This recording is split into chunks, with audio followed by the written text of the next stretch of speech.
Wabarakatuh. Waalaikumsalam. Alhamdulillah. Alhamdulillahilladzi khalaqal mauta wal hayata liyabluwakum ayyukum ahsanu amala. Asyhadu an la ilaha illallah wahdahu la syarikalah wa asyhadu anna sayyidana Muhammadan abduhu wa rasuluh alladzi la nabiyya ba'dah.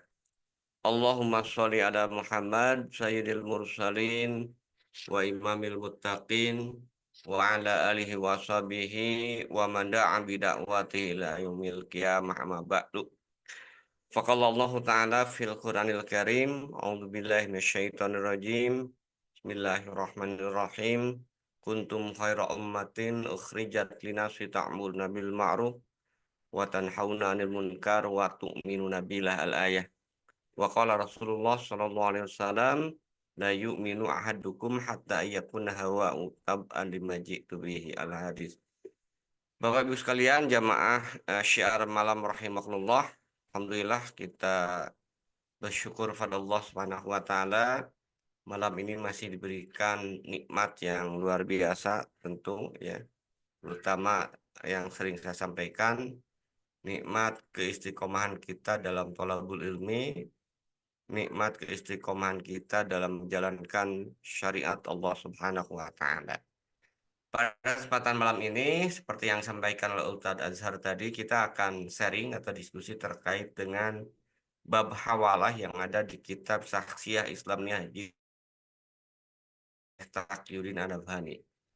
Yang mungkin kita eh, membahas dalam perspektif fikih ya, fikih hawalah ini. Yang mungkin juga nanti kita bisa terapkan kalau ada pertanyaan di kaitannya dengan konsep hawalah ini dalam transaksi kontemporer, gitu kan. Mungkin bisa juga kita bahas khusus nanti minggu depan, atau kalau dirasa cukup ya mungkin kita lanjut ke bab berikutnya di kitab Syariah Islamiyah jilid 2. Nanti kita lihat waktunya ya. Baik, saya mohon izin share untuk pertemuan malam ini, kawan ya. Jadi kita akan membahas malam ini satu topik, yaitu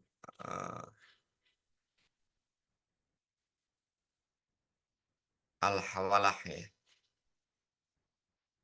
Jadi kalau kita lihat al-hawalah ini di kitab Syekh Taqiyuddin An-Nabhani ya, itu isinya sebenarnya 3 poin ini, gitu kan.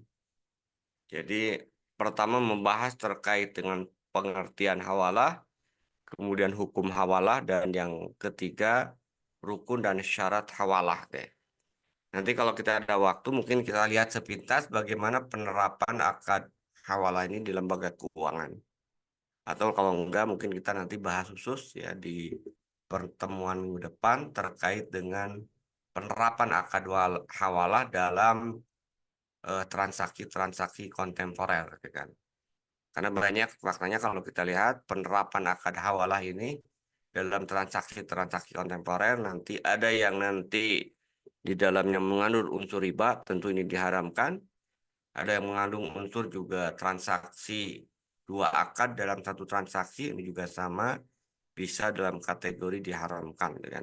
Tapi hawalahnya sendiri kalau kita lihat nanti hukum asalnya itu adalah boleh, sebagian ulama ada yang mengatakan sunnah, gitu kan. Baik, kita lihat di dalam eh, kitab tersebut ya, Syekh Taqiyuddin An-Nabhani menjelaskan ya terkait dengan hawalah ini ya, itu adalah secara bahasa Arab ya, hawalah itu beliau sebutkan apa namanya?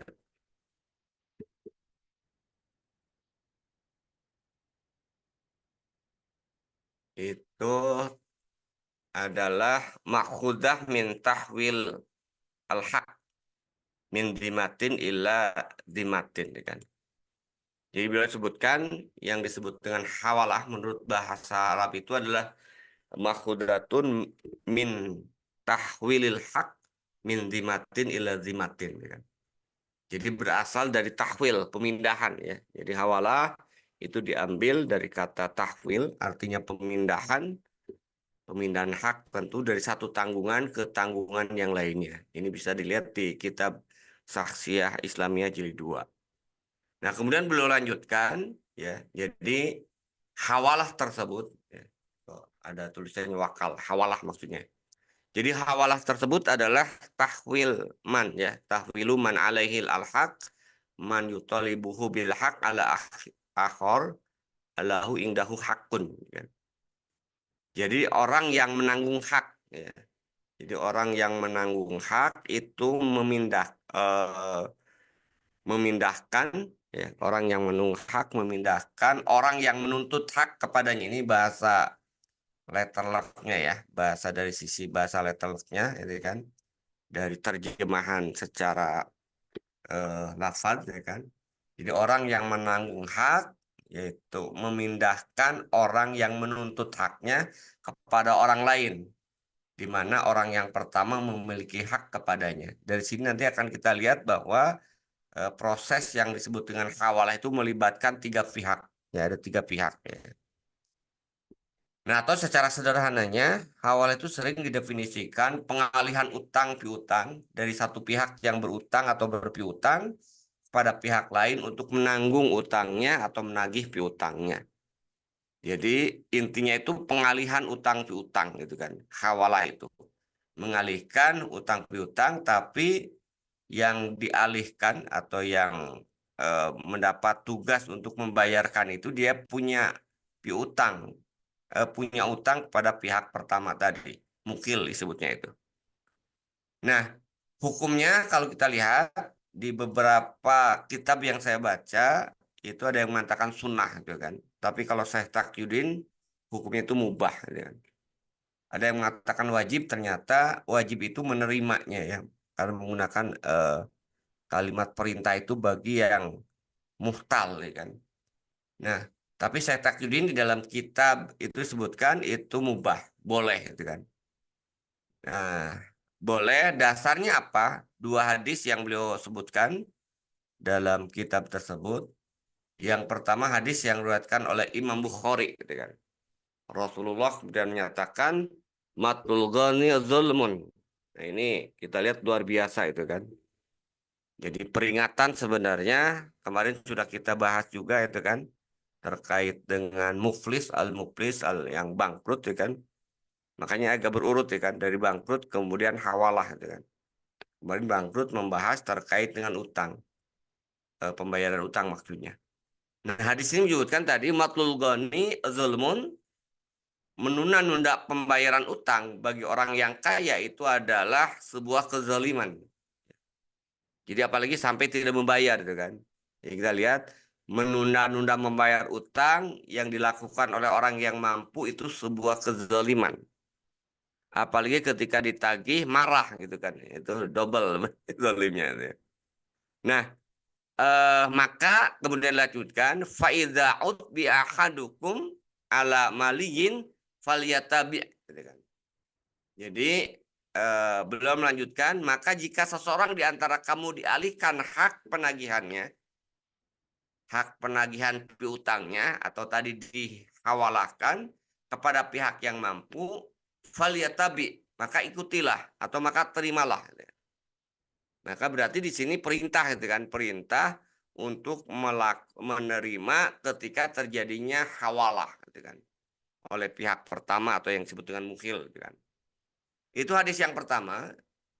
Hadis yang kedua eh, hampir sama sekira.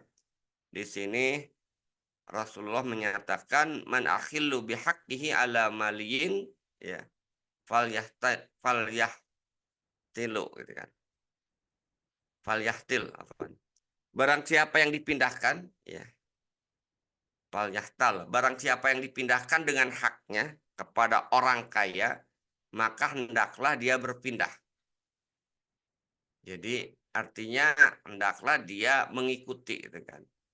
Nah, dari dua hadis ini ya, baik yang diriwayatkan oleh Imam Bukhari maupun Imam Ahmad, kita bisa melihat ya pertama hawalah boleh. Ya, makanya itu disebutkan di kitab Syiah Jilid 2 itu. Hawalah itu boleh, artinya hukumnya itu mubah gitu kan. Boleh dilakukan dalam hutang yang temponya telah jatuh tempo ataupun yang belum. Ya. Jadi maksudnya yang sudah jatuh tempo, misalnya itu kan besok itu harus bayar utang. Itu artinya utang itu sudah jatuh tempo gitu kan. Tapi eh, kalau utangnya baru jatuh tempo, ya, kita sudah bahas kemarin pada saat bangkrut itu kan muflis itu. Kalau misalnya jatuh temponya sebulan yang akan datang, berarti belum jatuh tempo. Nah, hawalah ini boleh dilakukan ya untuk utang yang sudah jatuh tempo maupun untuk utang yang belum jatuh tempo. Kenapa? Karena hadis yang terkait dengan kebolehan tadi, hawalah yang dua hadis tadi itu bersifat bersifat umum. Tidak dikhususkan yang jatuh tempo saja atau tidak dikhususkan untuk yang belum jatuh tempo. Baik sudah jatuh tempo maupun belum utang yang dimiliki itu bisa dialihkan. Kemudian yang kedua, kalau kita lihat di dalam hadis itu ada kata-kata al-mali, gitu kan? Ya. Kalau diterjemahin itu orang kaya. Sebenarnya yang disebut dengan al-mali itu bukan orang kaya ya, yang tepatnya itu. Jadi kaya itu dalam artian orang yang mampu membayar hutang.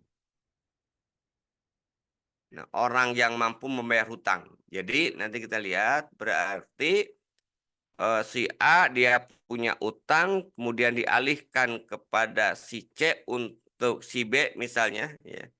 Jadi si A punya utang ke si B, kemudian si A punya piutang ke si C. Nah, jadi yang disebut dengan al-mali ini si C dianggap mampu karena dia punya utang. Gitu. Maka si A kemudian mengalihkan ya utangnya ke si B ini ke si C gitu kan. Jadi nanti si B ini nagihnya tidak kepada si A tapi nanti ke si C ya. Nah, itu disebut dengan al-mali ya si C itu atau nanti yang istilah khusus ya terkait dengan orang yang dikena pengalihan utang gitu kan. Nah, kenapa kemudian disebut dengan al-mali tadi, orang kaya yang mampu membayar utang, itu dikaitkan juga kalau kita lihat di awal ya, di awal itu disebutkan matlul ghani zulmun ya, orang-orang kaya yang kemudian menunda-nunda bayar utang itu zalim ya. Nah, jadi maka al-mali tadi atau orang kaya tadi itu tidak boleh mengingkari dan tidak mengulur-ulur utang. Karena kalau dia mengingkari dan mengulur-ulur utang, maka berarti zalim ya kan. Artinya apa? Dia memang punya piutang tadi si C itu kemudian punya piutang, punya utang kepada si A ya. Nah, kemudian oleh si A kemudian dialihkan ya kepada si B tadi. Nah, kalau kita perhatikan dari mantuk dan fakta mantuk hadis ya dan fakta yang kita dapatkan terkait dengan hawalah tadi, maka dalam proses hawalah itu ada tiga minimal yang harus kemudian kita perhatikan, ya kan? Selain objeknya ya. Pertama ada muhil. Muhil itu siapa? Orang yang memindahkan utangnya. Gitu. Kemudian muhtal, yaitu orang yang dipindahkan utangnya, itu kan. Dan yang ketiga muhal alaih, yaitu orang yang dipindahi. Ya. Jadi menjadi objek. Gitu. Orang yang dipindahi utang tersebut. Ini tiga ya, tiga pihak yang terlibat dalam hawalah berdasarkan hadis yang diriwayatkan oleh Imam Bukhari maupun Imam Ahmad. Kan. Nah ini contoh ya kalau kita gambarkan praktek sederhana dari hawalah ini. Ini si A, tadi saya sebutkan, si A ya punya utang ke B, katakan 50.000. Kemudian si C itu punya utang ke si A atau si A punya tagihan kepada si C utang. Nah, kemudian si A itu meminta si B ya untuk menagih utang ke si C atau si C membayar utang ke si B.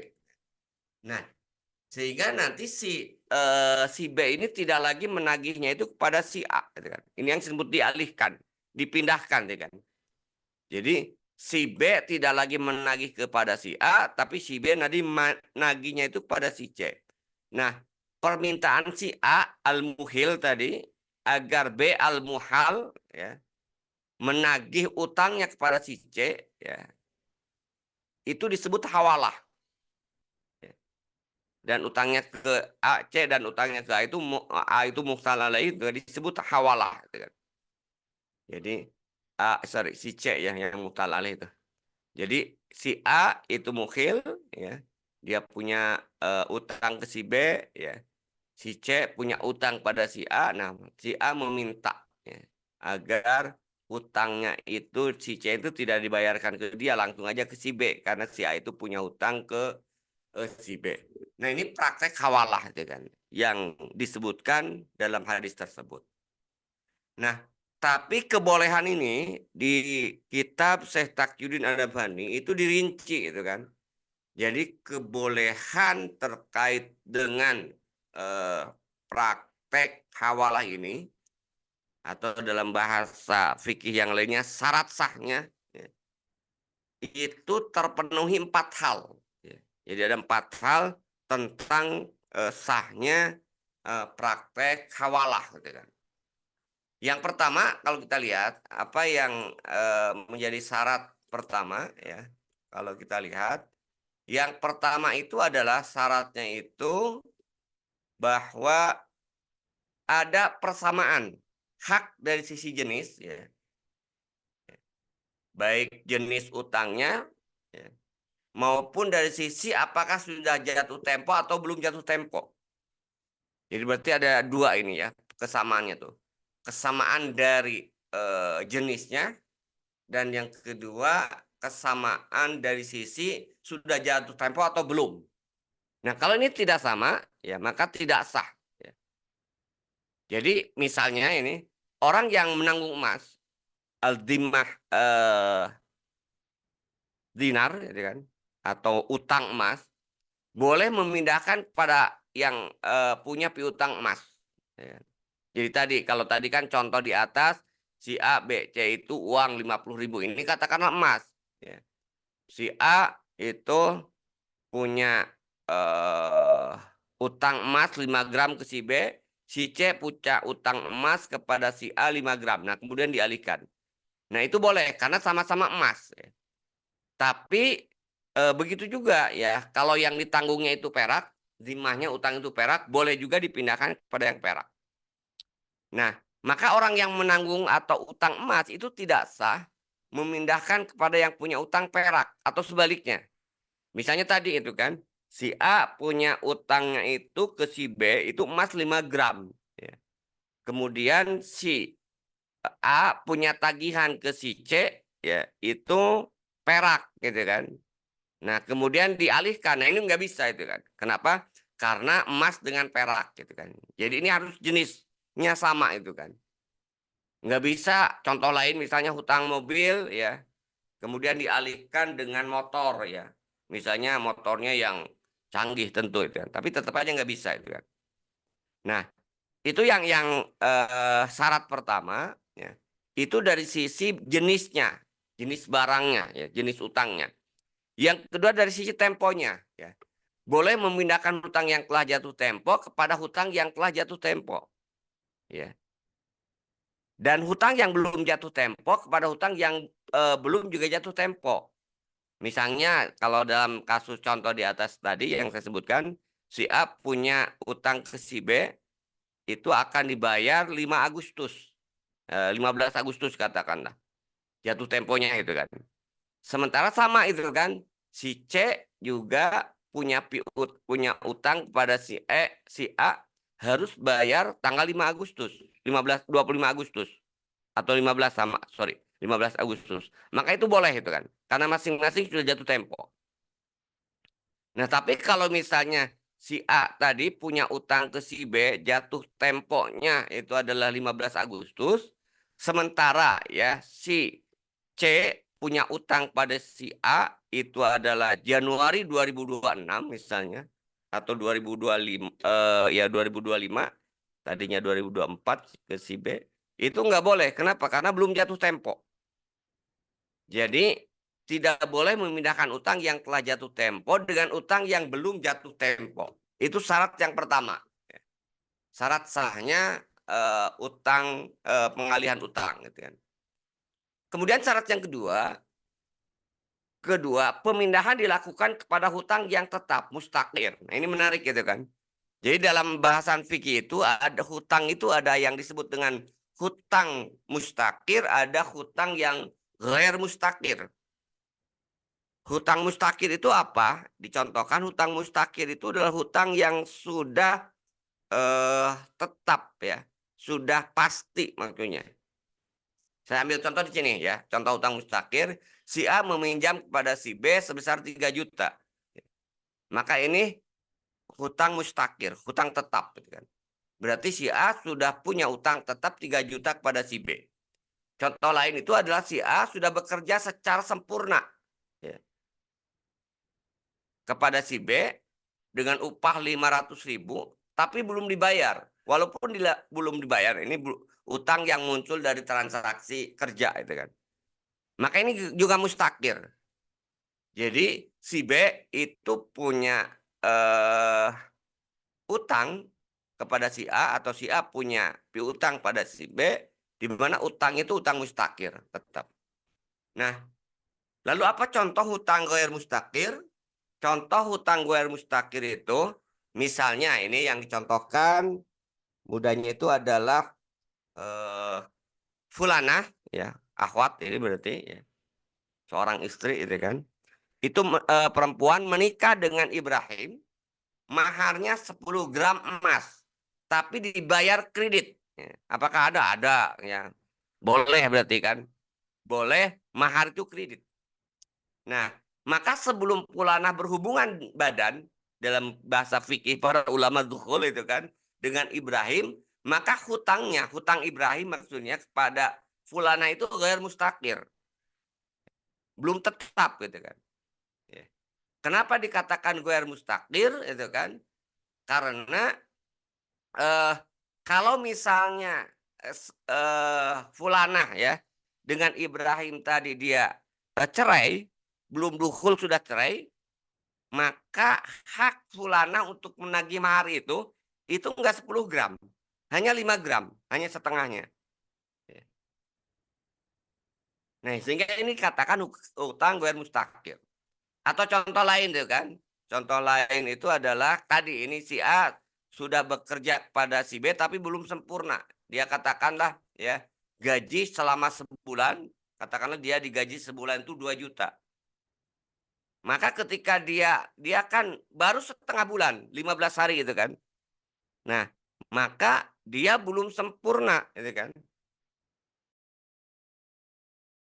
Nah, utang ya, punya utang kepada si C misalnya, kemudian si A mengatakan saya alihkan ya kan utang saya itu ya kan, itu nanti ke si B ya kan, si B nagihnya. Ya, karena si B itu majikan yang dia kerja dengan gaji 2 juta, tapi dia baru kerja setengah bulan. Maka itu disebut dengan hutang ghair mustakir itu kan. Kenapa? Ya karena belum menjadi hak dia sepenuhnya itu kan. Wong dia baru kerjanya itu setengah bulan ya kan. Belum sampai 1 bulan. Nah ini contoh. Jadi ketika mengalihkan utang itu tidak boleh hutangnya itu hutang yang ghair mustakar dengan hutang yang mustakir dengan ghair mustakir itu kan. Nah, apalagi juga nggak berlaku itu kan, nggak boleh juga hutang ghair mustakir dengan piutang ghair mustakir juga sama nggak boleh itu. Jadi pemindahan itu hanya diperbolehkan sah pada hutang yang masuk dalam kategori hutang yang tetap atau mustakir. Itu syarat yang kedua ya. Kemudian syarat yang ketiga itu adalah hawalah ya.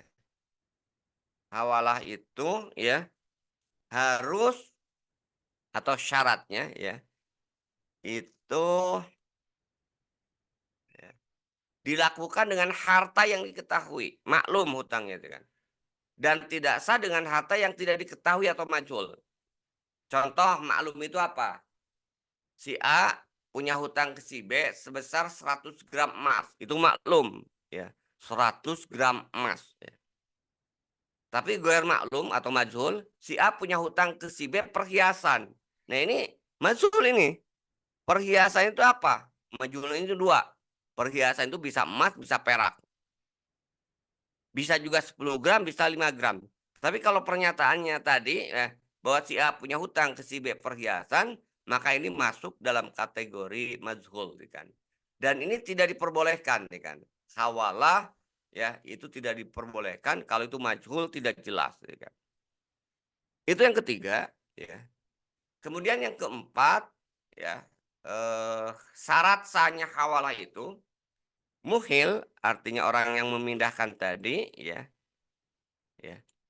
itu harus ridho dengan ridhonya itu kan. Jadi syarat itu muhil ridho dan tidak dipaksa untuk melakukan hawalah. Si A tadi kalau kayak itu tidak boleh dipaksa, harus ridho. Tapi kalau muhtal dan muhal alai, ya, itu tidak disyaratkan. Jadi ridho, muhtal dan muhal alaih secara mutlak tidak disyaratkan. Artinya dia mau ridho atau tidak tetap harus harus, ikut, harus apa istilahnya itu, harus menyetujui. Misalnya tadi kan, si A ya, si A, punya utang ke si B, ya, si C punya utang ke si A. Nah, kemudian si A mengatakan tadi, "Saya alihkan, utang saya ke si B, ke si C," gitu kan. Nah, B, C itu adalah tadi, dia muhtal dan muhal alaih gitu kan. Maka keduanya tidak boleh menolak. Inilah mungkin sebagian ulama yang mengatakan wajib itu karena di situ ada kata-kata "falyatabi", kalimat perintah itu kan. Jadi muhtal itu dipaksa untuk menerima hawalah dan muhal alaih juga dipaksa untuk menerima hawalah. Yang tidak boleh dipaksa itu tadi hanya muhil aja. Nah, apa dalilnya? Dalilnya itu dari hadis yang diriwayatkan Imam Bukhari, Rasulullah SAW bersabda dalam hadis itu, "Fa idza utbi'a ahadukum ala maliyin falyatabi." Ya. Jadi kalau kita lihat ini ada kata-kata falyatabi, itu kalimat amar, kalimat apa istilahnya itu? Bukan amar itu kan. Ada lam yang menunjukkan perintah gitu kan. Jadi, jika seseorang di antara kamu dialihkan hak penagihan piutangnya atau dihiwalahkan tadi, wa idza utbi ahadukum ala maliyin falyatabi, maka terimalah atau maka ikutilah gitu ya. Jadi ini perintah gitu kan. Maka dari hadis ini ya Syekh Taqiyuddin menyatakan bahwa ridho muhtal dan muhal alaih itu tidak menjadi syarat untuk transaksi hawalah. Nah, juga menarik kalau saya baca di, fatwa DSN misalnya, ada sedikit perbedaan nih kan. Fatwa MUI mengatakan bahwa hawalah itu akad. Saya ngejar disebutkan dengan akad hawalah. Kalau akad itu berarti harus ada ijab kabul ya. Nah, menurut Syekh Taqiyuddin hawalah itu bukan akad. Karena dibawakan akad maka tidak mensyaratkan adanya keriduan kedua belah pihak. Ya. Karena bukan akad, maka tidak terdapat ijab dan kabul dalam transaksinya. Jadi ini tidak ada ijab kabul ya kan. Jadi ya cukup dengan ijab aja, tidak harus kabul berarti. Pernyataan aja itu kan. Pernyataan dari mukhil gitu kan. Ya. Makanya tadi kan mau setuju atau tidak, muhtal dan muhal alaih, ya itu harus dipaksa gitu kan. Itu secara syara gitu kan. Nah, Syekh Taqiyuddin menjelaskan lebih rinci kenapa di syarat keempat ini ya, bahwa ridho itu hanya muhil saja sementara muhtal alaih gitu kan. Kemudian juga muhil alaih dan muhtal itu kemudian bisa dipaksa ya. Beliau menyatakan bahwa hawalah ini tindakan yang berasal dari diri seseorang. Kehendak fardiyah itu kan. Bukan kehendak berdua itu kan. Nah, jadi mirip kata beliau itu seperti zaman, seperti jaminan ya. Jaminan, tanggungan atau kafalah, wasiat misalnya. Wasiat itu tidak harus kedua belas pihak. langsung gitu kan. Dan tindakan lainnya yang tidak dianggap sebagai akad. Jadi kali ini kalau akad itu harus timbal balik, ada ijab dan kabul, karena ini bukan akad, hawalah itu tadi hanya bisa sah dilakukan oleh mukhil aja, asal ada informasi aja ya, informasi. Nah, itu saya kira terkait dengan penjelasan ya. Penjelasan di kitab Syekh Taqiyuddin An-Nabhani terkait dengan hawalah singkat ya kan. Nah, praktek hawalah walaupun tidak dijelaskan secara rinci sebenarnya di kitab Syekh Taqiyuddin An-Nabhani di Saksi Ado itu beliau menyebutkan ada di salah satu paragrafnya itu bahwa hawalah ini diperbolehkan dalam kitab itu disebutkan seperti dalam kasus pembayaran dengan menggunakan cek gitu kan. Jadi pembayaran dengan menggunakan cek itu kan berarti ada 3 pihak kan, ada bank, ada kemudian yang punya utang itu kan, bukan punya utang ya, si A ya, si A misalnya punya utang ke si C atau punya yang harus dibayar ke si C, maka dia mengeluarkan cek gitu kan, tidak dibayar langsung, cek ya. Maka cek ini si C tadi dia nagihnya ke bank. Nah itu praktek akad wakala dalam konteks perbankan ya. Cuman saya baca fatwa nanti mungkin kita bisa lihat ini contoh-contoh lain ya kan, bentuk hawalah gitu kan dalam pembayaran dengan kartu ya. Di sini ada pembayaran melalui pihak bank tadi, dia punya kartu debit berarti kan. Kalau kita belanja itu kan, kita belanja bayar dengan kartu debit. Nah, ini prosesnya seperti ini. Dan ini boleh gitu kan. Jadi kita bayar itu kan, kita punya uang, kita kan punya piutang di bank itu kan. Nah, kemudian digeseklah kartu kita itu kan. Nah, akad yang digunakan itu akad wakala. Tapi nanti menarik, ini nanti kita bisa bahas dari sisi hukumnya. Saya menyampaikan faktanya dulu. Ada praktek hawalah yang sebenarnya saya lihatnya itu hilah gitu kan. Tapi kita lihat ya. Di fatwa DSN itu ada ya hawalah itu dicampur adukan istilahnya itu over credit. Ya. Mereka menyebutnya di fatwa DSN itu menggunakan akad hawalah ya atau pengalihan utang ya. Nah, di fatwa DSN nomor 31 tahun 2002 ya. Itu ada 3 alternatif ketika ini kan semangat ya, ini memang kadang-kadang ini bank syariah itu juga mendorong gitu kan untuk mengalihkan orang yang punya utang ke bank konvensional itu diiming-imingi dengan tadi ya, kalau dengan syariah halal ya kan, kalau di bank konvensional terus-menerus mengangsur itu riba. Nah, bank syariah bisa memberikan solusi agar Bapak Ibu terbebas dari riba. Solusinya itu apa? Solusinya itu tadi hawalah, pengalihan utang. Nah, ada beberapa praktek ya nanti kita akan bahas mungkin dari sisi hukumnya ya. Jadi ada 4 alternatif di dalam fatwa DSN tersebut. Jadi ini di fatwa DSN itu disebutkan alternatif yang pertama itu adalah lembaga keuangan syariah itu memberikan pinjaman kepada nasabah. Dengan pinjaman tersebut nasabah melunasi kredit utangnya. Nah, ini kan biasanya kalau utang itu ya tadi ini biasanya terkait dengan pengalihan utang atas aset ya kan. Dengan demikian aset yang dibeli secara kredit menjadi milik nasabah secara penuh.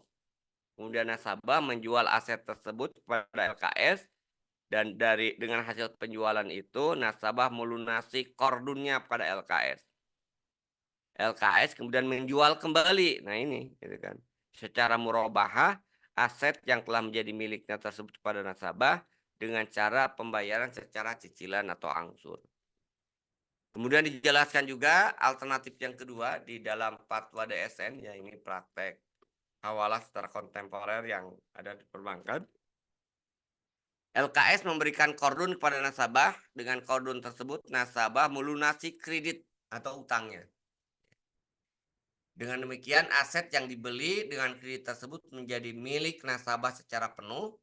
Kemudian nasabah menjual aset yang dimaksud ya kepada LKS, dan dengan hasil penjualan itu nasabah melunasi kordunnya kepada LKS. LKS menyewakan aset. Nah, kalau tadi jual, ini menyewakan. LKS menyewakan aset yang telah menjadi miliknya pada nasabah dengan akad ijaroh muntahiyah bin tamlik ya. Sewa yang diakhiri dengan kepemilikan.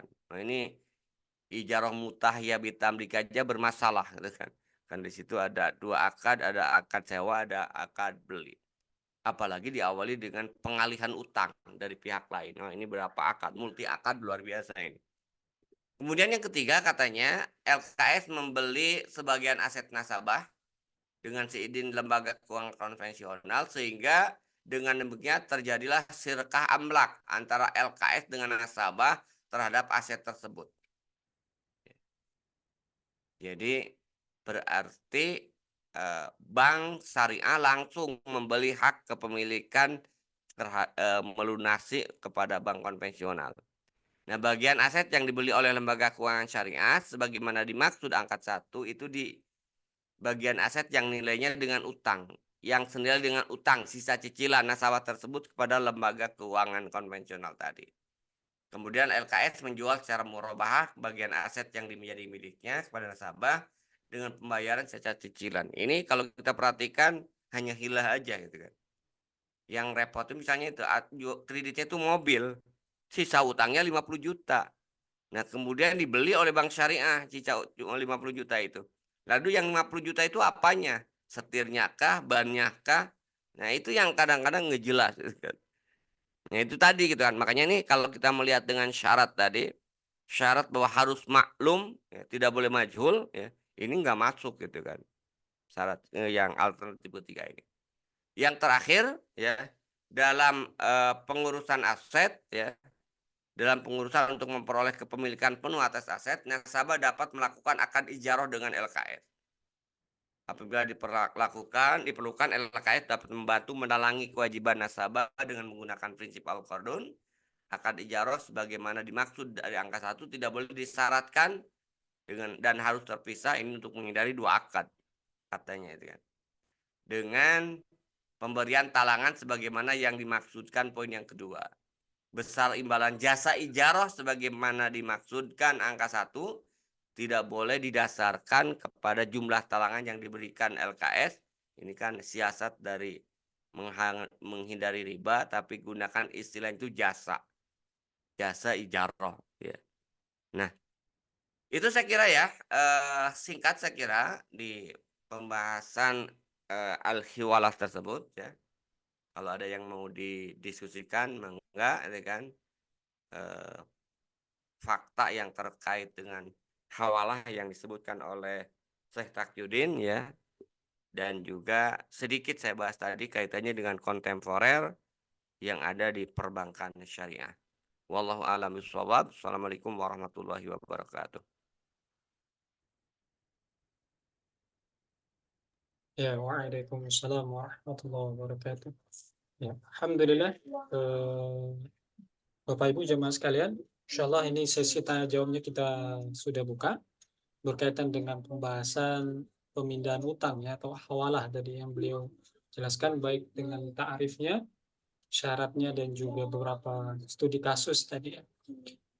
Oke Bapak Ibu jemaah sekalian, ini kesempatan untuk tanya jawab kita buka buat Bapak Ibu yang ingin bertanya. Pertanyaannya bisa nanti dikirimkan ke kolom komentar atau yang mau berinteraktif langsung dengan beliau bisa langsung juga raise hand. Insya Allah nanti kita kasih kesempatan dan minta beliau untuk langsung menjawab ya. Untuk kesempatan pertama ini Ustaz, saya ingin bertanya dulu sembari juga menunggu jamaah yang lain yang boleh jadi ada bertanya. Tetap kita tunggu ya Bapak Ibu. Insya Allah kalau memang ada. Ini yang pertama Ustaz, misalnya ini ada kasus Ustaz, kasus real lah kita bilang Ustaz. Jika misalnya ada teman yang hari ini mungkin bergelut di dunia properti Ustaz. Dia sebagai developer kita bilang begitu. Dia punya unit, katakan saja ada dua unit yang terjual misalnya. Nah, unit pertama terjual katakan saja dengan kredit langsung ke developer, ternyata menyisakan utang, Ustaz. Artinya nunggak, katakanlah nilainya sekitar 50 juta. Setelah berapa tahun nyicil, yang 50 juta ini macet lah pembayaran. Yang kemudian ada satu unit lagi, dibeli juga oleh konsumen yang berbeda. Ternyata anggap saja konsumen ini tidak mau melanjutkan, Ustaz. Tidak mau melanjutkan kreditnya, walaupun dana awal itu sudah masuk.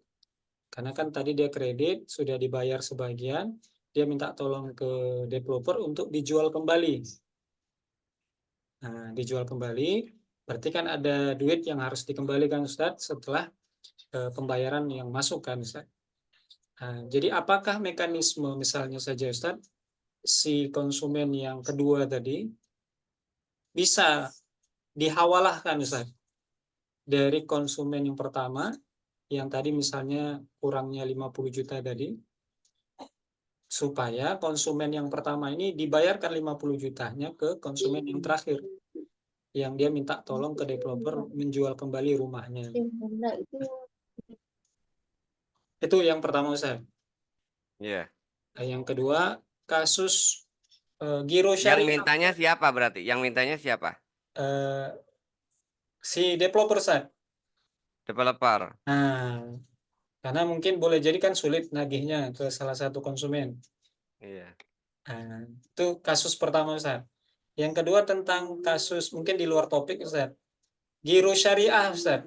Apakah giro syariah ini yang terjadi di masyarakat lah kita bilang hari ini, terutama pedagang-pedagang yang memang dananya nggak terlalu besar, namun sebelumnya dia udah deposit duit di gironya. Nah, ini gimana, Ustaz? Kira-kira untuk pandangan terakhir tentang giro syariah, Ustaz. Nah, mungkin dua ini kan, mohon tanggapan Ustaz. Dari sudut pandang apanya giro syariah ini? Dari prakteknya, Ustaz, apakah hari Oh, ini praktek. apakah memang boleh atau tidak dia, Ustaz? Iya. Baik, yang pertama ya, kalau kita lihat ya, ini kan berarti yang muhilnya itu kan developer kan. Jadi seolah-olah kan dia katakanlah senilai kan. Jadi uang muka yang diberikan oleh si B, katakanlah yang beli unit pertama itu si A, ya kan. Kredit kan, tinggal sisa utang 50 juta. Kemudian si B kan, dia mau beli kan, udah uang muka juga, wah dia bayar 50 juta tapi nggak jadi. Itu kan maksudnya kan. Kemudian developer mengatakan udah aja yang 50 juta itu ya, artinya oleh si developer itu minta ke si B, tagih ke si A, dialihkan kan. Nah, apakah boleh? Nah, tadi kalau kita lihat itu kan memang betul tidak disyaratkan di situ bahwa muhtal dan muhal alaih itu setuju. Muhilnya di sini kan berarti kan developer kan di sini kan.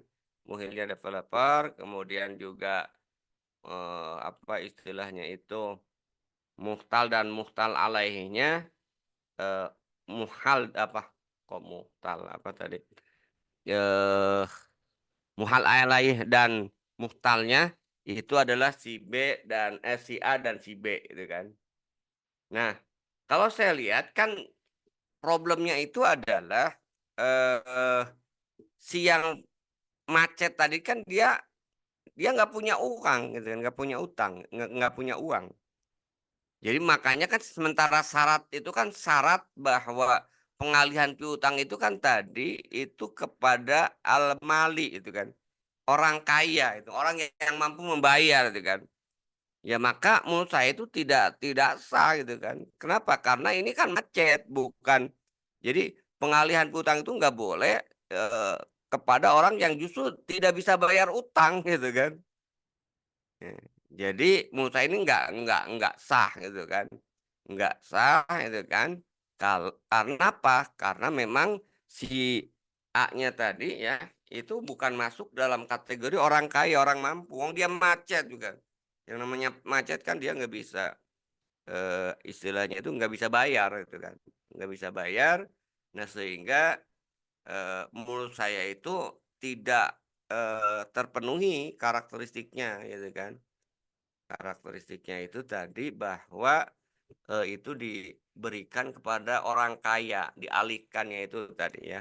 Karena kan di dalam hadis itu disebutkan tadi kan bahwa, eee, apa, hadisnya itu sebutkan, eee, "Matlul ghani dzulmun fa idza utbi'a ahadukum 'alal maliyyin." Nah itu kan.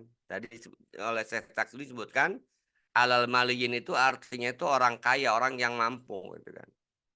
Nah, berarti kalau dia macet, ya berarti dia nggak mampu. Nggak mampu ya tidak terpenuhi, gitu, ya. Apalagi kalau kita lihat itu dari sisi, jatuh tempo ini kan belum tentu sama itu kan. Kalau yang si A tadi dia sudah masuk, ya dia kan ketika utang, nah itu kan harus dilihat dulu, ada nggak kesamaan jatuh temponya itu kan. Harus rinci juga itu kan. Jatuh temponya itu sama nggak antara si A ke developer, kemudian dengan si B juga ke developer. Si A punya si B yang kedua ya, si B punya tagihan ke developer dengan si A yang punya utang, sama enggak kemudian jatuh temponya? Kalau tidak sama ya berarti tidak terpenuhi, ya. Itu saya lihat ya. Jadi, eee, jelasnya kalau yang sangat nampak tadi itu mukhilnya tidak terpenuhi syarat mukhilnya itu kan, syarat mampunya itu kan. Karena dia macet itu kan, itu kan akhirnya hanya sekedar mengalihkan aja kan. Itu namanya mengalihkan tanggung jawab itu kan. Yang tidak mengalihkan kredit macet. Nah, itu nggak boleh kalau mengalihkan kredit macet. Kenapa? Karena bukan ke al-mali berarti, itu ke al-fuqara gitu kan mengalihkannya. Itu ya wallahu alam itu kan. Itu yang pertama, yang kedua kalau kita bicara giro syariah ya. Giro di perbankan syariah itu, ya, itu ada 2 akadnya itu ya, ada akad yang wadiah, ya kan. Tapi sebenarnya sebagian wadiah, tapi ada juga diakadkannya itu dengan, mudharabah, sama seperti tabungan. Walaupun kalau giro itu kebanyakan wadiah, titipan. Titipan, ya kan. Sebenarnya nggak masalah gitu kan, sama seperti kita menabung. Bedanya apa tabungan dengan giro gitu kan. Kalau tabungan mengambilnya itu harus lewat ATM atau langsung ke bank gitu kan.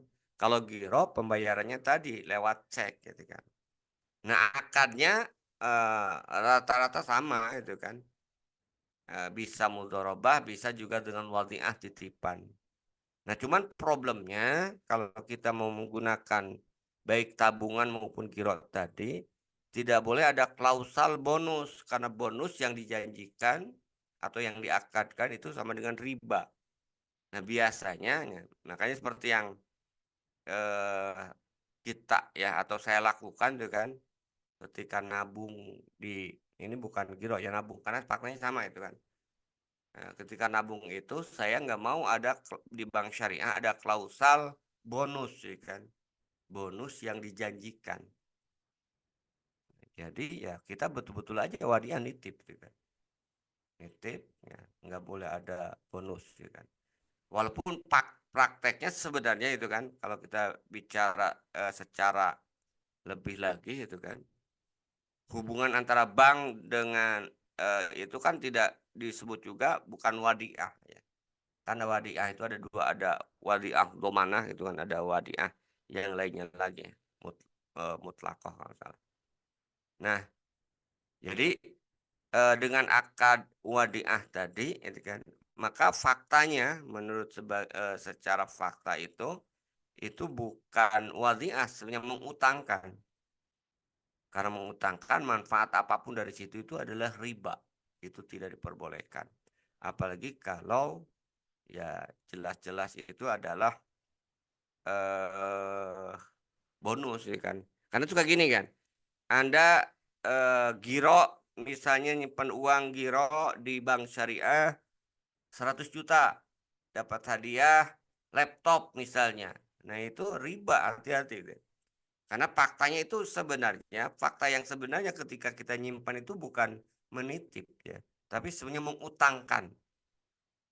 Walaupun akadnya itu bukan akad dain, akadnya itu akad wadiah titipan, tapi faktanya itu cara fakta itu bukan bukan titipan, tapi mengutangkan. Ya kan? Nah, sehingga itu kalau ada manfaat dari situ itu adalah riba, termasuk ya bonus. Katakanlah enggak dikasih apa-apa tapi dijanjikan. Saya pernah kan ketika protes itu saya bilang saya nggak mau pakai bonus. Dah Pak, faktanya selama ini kita nggak pernah ngasih bonus, ya nggak apa-apa, nggak pernah juga. Tapi ketika diakadkan, apalagi kita, saya bilang apalagi nggak pernah itu kan, ya kan? Sudah mah dosa gitu kan karena riba. Sebenarnya nggak pernah dapat gitu kan, tidak ada yang dinikmati gitu kan. Kalaupun ada juga tetap saya bilang nggak boleh itu kan, karena di situ ada unsur riba. Jadi itu ya, jadi giro syariah itu boleh asal akadnya itu adalah wadiah itu kan. Dan yang kedua tidak boleh ada klausal bonus ya yang diberikan oleh bank yang dijanjikan.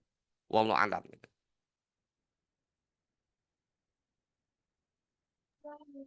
Ya, syukuran Ustaz. Alhamdulillah. Ini kita masuk ke pertanyaan yang ada di kolom komentar dulu Ustaz. Ini pertanyaannya dari Ibu Linda Johan. Ini sepertinya mirip pertanyaan Ustaz. Izin bertanya Ustaz, jika hawalah terjadi dengan keridoan Ustaz, si A dan A meminta B menagih hutang ke A ke si C, tetapi si C tidak mampu membayar hutang. Bagaimana hukum hawalanya Ustaz? Jazakumullah khairan katsir. Ya, saya kira tadi sama ya. Jadi kan tadi ada kata-kata al-mali. Jadi tidak boleh mengalihkan hutang berarti kepada yang tidak mampu bayar. Maka berarti tidak terpenuhi gitu kan. Jadi di situ ada kata-kata kan al-mali itu kan. Al-mali itu maksudnya itu mampu, kaya bahkan itu kan. Artinya kalau kita lihat berarti ya, kalau mengalihkan kepada orang yang tidak mampu bayar ya itu nggak boleh, berarti sudah pasti tidak terbayar gitu kan. Ya. Gula batu zonnya itu kan. Sehingga tidak diperbolehkan. Karena tadi definisi mengalihkan ke utang itu bukan hanya berhenti di mengalihkan ya kan. Ya, berhenti di apa istilahnya itu mengalihkan, tapi mengalihkan itu kepada siapa gitu kan. Makanya di situ kan faida utbi ahadukum ala maliyin ya. Malin itu tadi disebutkan itu maknanya itu adalah orang kaya, orang yang mampu untuk membayar utang gitu kan. Berarti kalau dia kemudian tidak mampu membayar utang, maka itu tidak termasuk kategori definisi dari al-hawalah gitu kan. Itu mah lepas tangan namanya itu kan. Ingin agar dia pusing gitu kan, agar dia tidak bayar utang gitu kan, mengalihkan tagihan kepada orang lain yang sudah diduga kuat nggak terbayar itu nggak, menurut saya nggak dibenarkan kan, nggak diperbolehkan kan, karena tidak terpenuhi dari sisi fakta itu tadi al-maliknya itu kan. Ya walaupun tadi kalau kita lihat memang menarik, saya agak baca berkali-kali itu kan di itu disebutkan bahwa menurut Syekh Taqiyuddin itu kan itu bukan akad ya, sehingga tidak ada ijab kabul. Yang diperboleh apa istilahnya, yang keridhaan itu yang dituntut tidak itu muhilnya aja itu kan. Sementara muhal alaih dan muhtal itu tidak dipaksa, apa tidak diminta keridhaannya. Tapi kalau menurut ulama yang lain saya baca misalnya pendapat yang lain ya termasuk di fatwa DSN itu akad. Kalau akad itu kan itu harus ada keridhaan kedua belah pihak. Tapi kalau kita baca secara utuh tadi memang kalau kita lihat dari hadis itu walaupun di situ disebutkan oleh Syekh Taqiyuddin bukan akad ya. Artinya hanya muhil aja yang memprakarsai gitu kan. Dialah yang kemudian berinisiatif ya. Selama muhtal alainya itu kaya tadi ya itu boleh itu kan. Dan dia dipaksa itu kan. Ya memang kan sebenarnya kan dia akan bayar juga kan, harus bayar juga itu kan. Apalagi dia mampu faktanya itu kan. Mampu dia harus bayar ya, maka sebenarnya hanya mengalihkan aja gitu. Hanya mengalihkan aja ya. Dan ternyata faktanya diperbolehkan. Tapi kalau yang tadi yang dialihkannya, yang kena kemudian pengalihannya itu kan, itu tidak mampu, ya menurut saya itu tidak terpenuhi definisi hawalah secara syar'i itu kan, ya. Sehingga, dari situ kemudian bukan hawalah tadi berarti kan, hawalahnya hanya mengalihkan utang aja itu kan, tidak kepada yang mampu gitu kan. Padahal itu kan mengalihkan utang kepada yang mampu, kalau dia tidak mampu jelas berarti tidak terpenuhi syarat hawalah seperti yang dijelaskan oleh Syekh Taqiyuddin tadi. Itu ya barangkali ya, wallahu a'lam.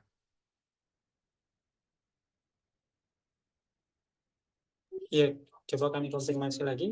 Dari Bapak Ibu masih adakah yang ingin bertanya berkaitan dengan diskusi kita malam ini terkait dengan pemindahan utang, hawalah ya.